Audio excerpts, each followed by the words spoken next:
Hello folks and welcome to another hotel room review, this time at the YOTEL Hotel in Edinburgh. You may notice from behind me that it is dark outside. That's because it takes about 7 hours for us to drive to Edinburgh, factoring in various stops along the way. We did go to what is supposedly the best service station in the UK. What was it called?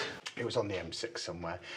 Future Kev will insert the name here if you want to see how we got on there. I made a TikTok about that. But you, the viewers of YouTube, I know you like a hotel review. So we are in the hotel. It's nearly 8 PM. We've not had any dinner yet because we've had quite the faff getting into this place because it doesn't really have disabled access at all, really. We ended up coming around the front. It was a staircase. We didn't notice any kind of ramp, so we went around the back, couldn't get in the back door, came back around the front again. We'd spent about an hour going up and down cobbled streets trying to figure out how to get into the hotel, only to find that we had to come in, ask them to put a ramp out, and there is now a ramp out the front for Anna's scooter. Anna's in the scooter for this trip because I broke her in Rome with all the walking that we had to do there. As I'm recording this, it's less than 48 hours since we left Rome, so she hasn't had a huge amount of recovery time. But this is the YOTEL Hotel. I have stayed in a YOTEL before. I did a video that's on the old vlog archive channel of me staying in the YOTEL at Gatwick Airport last year. This one is a little bit bigger. It's a city centre one, doesn't have a car park unfortunately, so we've had a 15-minute walk over here from Edinburgh Castle, but it is relatively cheap, and after the amount of money we've spent going to Rome and then coming here, cheap was very much the order of the day for this trip, so take that into account when looking around this room. So it has the magic YOTEL beds. We've put it down into the flat position, but it does have this little button here which increases puts the back up like that and basically turns it into a chair. So if we're sat here watching TV, which we never do in hotels, we never even turn the TV on. Apprentice is on tonight though, so we might well be doing it tonight. But yeah, we can actually sit it up like a chair. I imagine the vision for the rest of our evening, having left home at 10 o'clock this morning and only just getting into the hotel, I imagine our plan is order some takeaway from Deliveroo and get that into the seated position and watch The Apprentice. But this is our room. Weirdly, for a room that is barely a step up from a capsule hotel, it actually has an ironing board and an iron in the room as standard, which is really unusual. Also air conditioned as well, which is very important in the summer, not so much at this time of year. We've certainly noticed a temperature difference coming to Scotland compared to being in Rome over the last week or so. There we have a toilet, literally just a toilet in there, because out here we have the sink with urban jungle stuff and tissues and glasses and thirst trap Kev for you pervs to have a little look at. I know you like to look at me in the mirror in these videos, so I assume in here is the shower. Wow, this is like a shower in a caravan. It does have a waterfall shower from the ceiling though, and again it's got the urban jungle stuff, so it's a weird layout, but actually it's quite a big spacious shower and looks like it's a nice one as well. I do like me a waterfall shower. And then coming into the main part of the room, another opportunity for you to perv on me. There you go, let's do full length Kev. I know you love that. The room doesn't actually come with a free woman. That is Anna in the corner of the room there. And then over here we have our luggage. And is this a fridge? If this is a fridge, this room has gone up in my estimation. It's a fridge. It's not got anything in it, but we do have a fridge, which means we can grab some water and get water in the fridge. I was not expecting a fridge in a little room like this. This, I think, is our wardrobe. These 2 wire hangers on this thing.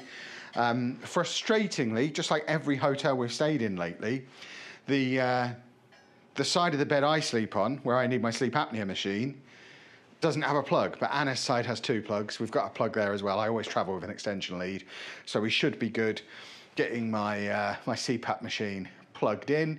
Little lamps above the bed. Old school telephone. We love an old school telephone. Another look at Kev. You're very lucky in this video. And then a really quite large telly. That is a decent sized TV with, I don't really know what this is. There's no instructions anywhere, but we seem to have, oh, look, I've put lighting behind the TV, so I guess we can now change the colour of the lights behind the TV. That's quite cool. Not as good as it's not as good as, no, the one at home does it according to what's on the TV, but as far as hotels go, that's quite snazzy. Let's put it to pink. There we go. That's very snazzy. And then Anna has already made herself at home on the little footstool over here. We've got a few drawers and then a view out onto whatever street in Edinburgh this is. I'm sure what you're pointing at. For your privacy, please ensure your bedroom blind is down. We'll see about that, people of Edinburgh. Just don't be looking in my window. But yeah, this is presumably some kind of main road because we've walked past a load of takeaways and it looks like it's on a bus route because there's a bus just going past now. The mega bus, no less. And that is our whistle-stop tour of the YOTEL hotel room. There is a bar and a gym and things like that in the hotel. Of course you can say something. Storage underneath for bags. Storage underneath for bags? That's jolly good, isn't it? There you go, we've got some storage under there for bags as well. We did have a nice drive up though. We did. We listened to the whole of the Help I Sexted My Boss audiobook, pretty much. It's a 6.5-hour audiobook. And we've listened to pretty much the whole thing now. But we're going to need to find a new audiobook to listen to on the way home. But we do like Jordan and William, don't we? We like William. You're a William, I'm a Jordan. Exactly. Oh, and there's this here, look. If you're on a... Oh yeah, a little bottle opening doodad, so I can get myself some real Diet Coke. In fact, this is places to put drinks as well, little drinks holder things, and non-alcoholic. Yeah, we've got some USB charging points here. I mean, it's a nice room. That's a bit weird. Yeah, for context, we're here for 3 nights. Doesn't include breakfast or parking or anything like that. And for 3 nights, for right smack bang in the centre of Edinburgh, it's less than £500 for 3 nights, which seems pretty reasonable to me. I think if we were to do 3 nights in London, you'd expect to pay a little bit more than that, I would think. But yeah, seems pretty snazzy to me. Now we really are going to order some food because I am starving. I am at what everyone has told me is the best service station in the UK. I think you say T-Bay, Tebay. It's in the north. It's behind me. People keep telling me how great it is. I need to go and see it for myself. Things for sure, the weather up this way is terrific. Goodness me. It does look a bit fancy compared to what I'm used to. So they've got a farm shop and a kitchen. So we have a farm shop. If there's no WH Smith, this is not what I'm looking for. But I do like a farm shop. They've got gelato. No idea what a foggy is, but they've got them in all sorts of different flavours. And what a range of Scotch eggs. I might have to get myself a soft yolk Scotch egg. Having this amount of booze in motorway services seems insane.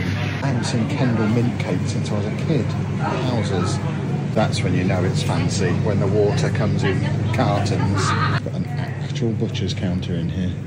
This is a supermarket. This is not a service station. And it just keeps going round. Now we've got clothes and gifts and puppets. Well, I might have to get myself a puppet. That guy is amazing. I don't know if he's for sale or not, but I want him to be my friend. They've even got loads of jelly cats in here. I need to keep Anna away from the jelly cat section. We just spent £43 in the farm shop. And there's a little takeaway food area. And a very delicious looking restaurant area that does smell amazing. This massive seating area with views of the rainy outside. Service station hall. A trio of sausage rolls that were on sale. A churro and sweet corn sandwich for Anna. Some dipped ginger chocolate biscuits. A Cumberland sausage soft yolk Scotch egg. This was nearly £5 just on its own. Some Kendal mint cake in case we get lost in these mountains where it's pouring down with rain. Some granola. We're staying in a hotel for the next 4 days. It stays fresh. A poncho because Anna didn't bring a coat and it rains in the north. And an apocalypse book because it just looked cool. This is not quite up there with the Harrods Scotch egg that I had last year, which was a similar price, so it's a fair comparison. This is more of a jammy yolk rather than a soft yolk, and the outside of it's not quite as crisp as I would like. It's obviously better than a supermarket one, but probably not worth a £5. Chocolate dipped ginger biscuit.